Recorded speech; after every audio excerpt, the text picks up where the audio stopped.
Ted Bundy. Ted Bundy was an American serial killer who became active during the 1970s, operating across several U.S. states, including Washington, Utah, Colorado, and Florida. He is known for using a calm and confident personality to gain the trust of his victims, often pretending to be injured or asking for help in public spaces. This ability to appear harmless made him especially difficult for authorities to track early on, since witnesses often described him as polite and well-spoken rather than dangerous. Bundy's crimes followed a disturbing pattern of abduction followed by violence, and he frequently changed locations, which created confusion between different police departments. At the time, law enforcement systems were not well connected across states, allowing him to avoid detection longer than he might have otherwise. His eventual arrest in 1975 began a long legal process that included multiple escapes from custody, showing how determined he was to avoid imprisonment. He was finally captured after a traffic stop in Florida, where evidence linked him to a series of attacks at a university dormitory. His trial became one of the first major criminal cases heavily covered by television media, turning him into a widely recognized figure. Bundy was executed in 1989, but his case continues to be studied in criminal psychology due to his manipulative behavior and lack of remorse. Jeffrey Dahmer. Jeffrey Dahmer was an American serial killer whose crimes took place between the late 1970s and early 1990s, mainly in Milwaukee, Wisconsin.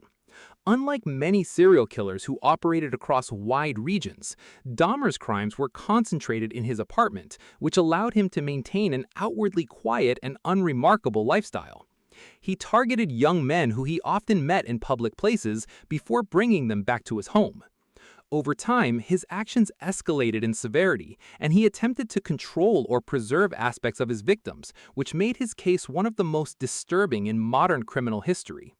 Neighbors occasionally reported strange smells and suspicious activity, but early police responses failed to uncover the truth. This delay raised serious questions about how warning signs were handled. Dahmer was eventually arrested in 1991 after a victim managed to escape and alert authorities. The investigation that followed uncovered extensive evidence inside his apartment, shocking investigators and the public. He was sentenced to multiple life terms, but was killed in prison in 1994. His case remains widely studied due to missed intervention opportunities and the psychological complexity of his behavior. John Wayne Gacy. John Wayne Gacy was an American serial killer who committed his crimes during the 1970s in Illinois. Outside of his criminal activity, he was involved in community events and even worked as a contractor, which helped him maintain a positive public image. He also performed at parties dressed as a clown, a detail that later became closely associated with his case. Gacy targeted young men and boys, many of whom disappeared after visiting or working for him. His crimes took place primarily at his home, where he was able to act without immediate suspicion. Over time, multiple missing person reports began to cluster around him, leading to a deeper investigation by law enforcement. When authorities eventually searched his property, they discovered evidence buried beneath his house, confirming long-held suspicions. Gacy was arrested and later convicted after a highly publicized trial. He was executed in 1994. His case is often referenced in discussions about how offenders can hide behind social roles while committing crimes in private. Richard Ramirez. Richard Ramirez, known as the Night Stalker, carried out a series of crimes in California during the mid-1980s that caused widespread fear across Los Angeles and surrounding areas. His attacks were unpredictable, occurring at night and targeting a wide range of victims in both urban and suburban neighborhoods. This randomness created a sense of constant danger among the public. Ramirez often broke into homes through unlocked doors or windows, which made his crimes feel especially invasive. Because there was no consistent victim type or location pattern, law enforcement struggled to predict his next move. Media coverage intensified public fear as reports of new incidents spread quickly across the region. His identification came after witnesses recognized him in public following widespread news coverage. He was arrested in 1985 after being chased and detained by civilians before police arrival. His trial revealed the extent of his actions and led to multiple convictions. He remained in prison until his death in 2013. Eileen Wuornos. Eileen Wuornos was an American serial killer whose crimes took place in Florida between 1989 and 1990. She is one of the few female serial killers in modern criminal history, which made her case especially notable in psychological and media discussions.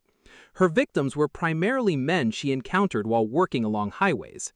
Eileen claimed her actions were connected to self-defense in encounters that turned violent, although she was convicted for multiple murders.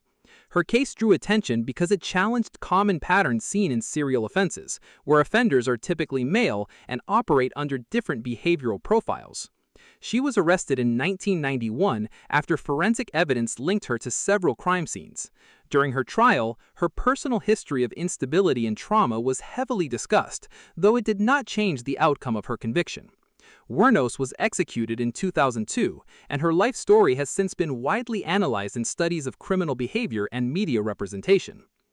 Andrei Chikatilo.